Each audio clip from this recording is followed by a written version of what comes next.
3 వయసు దాటిపోయినా దూసుకుపోతున్న నయనతార క్రేజ్ ఎవరికి అర్థం కాని విషయంగా మారింది. ఒకవైపు టాప్ హీరోలతో పాటు మరోవైపు యంగ్ హీరోలతో నటిస్తూనే ఆమె హీరోయిన్ ఓరియంటెడ్ పాత్రలతో దుమ్మురేపుతుంది.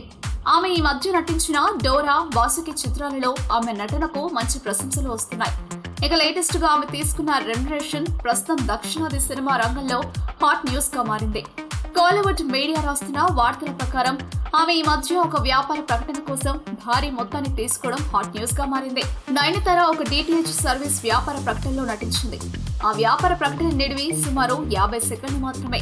ఈ వ్యాపార ప్రకటన కోసం కేవలం 2 రోజులు మాత్రమే షూటింగ్ కి వెళ్లిందట. అయితే ఆమె తీసుకున్న రెమ్యునరేషన్ మాత్రం 5 కోట్లు అని వార్తలు వస్తున్నాయి.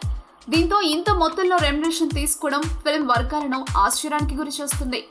దీనితో మరింత రెచ్చిపోయిన నయనతార తన లేటెస్ట్ సినిమాలో ఒప్పుకునే ముందు చాలా షరతులు పెడుతున్నట్లు సమాచారం.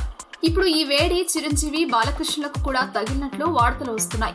చిరంజీవి ఉయ్యాలవాడ నరసింహారెడ్డి, అదేవిధంగా బాలకృష్ణ, KS రవికుమార్ల సినిమాలు రెండింటిలోనూ నయనతారను హీరోయిన్ గా ఎంపిక చేసిన నేపథ్యంలో తాను నటించిన DTH సర్వీస్ వ్యాపార ప్రకటనను ఉదాహరణకు చూపెట్టి చిరంజీవి, బాలకృష్ణ సినిమాలకు తన డేట్స్ ఇవ్వాలి అంటే 5 కోట్ల పారితోషికం కావాలి అంటూ ఆమె సరికొత్త షరతు పెడుతున్నట్లు సమాచారం.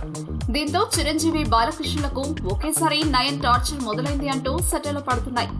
ఇప్పటికే తాను నటించిన సినిమాల ప్రమోషన్లకు రాకుండా నిర్మాతలకు చుక్కలు చూపించే నయనతార ఈ మధ్య ఆమె తెలుగులో నటించిన ఓ చిత్ర ప్రమోషన్ కు రావాలని సదరు నిర్మాత కోరినప్పుడు తనకు 30 లక్షలు ఇస్తే కానీ తాను ప్రమోషన్ కార్యక్రమానికి రాను అని తెగేసి చెప్పింది అన్న వార్తలున్నాయి. ఈ పరిస్థితుల నేపథ్యంలో నయనతార డిమాండ్స్ కు ఎంతవరకు చిరంజీవి, బాలకృష్ణలు తట్టుకోగలరు అన్న కామెంట్స్ వినిపిస్తున్నాయి. ఇంతకుముందు ఏం చేసావు? నేనా? షార్ట్ ఫిల్మ్ తీసా, తల పగిలింది. ఎవరిది? షార్ట్ ఫిల్మ్ పేరు సార్. Nice name.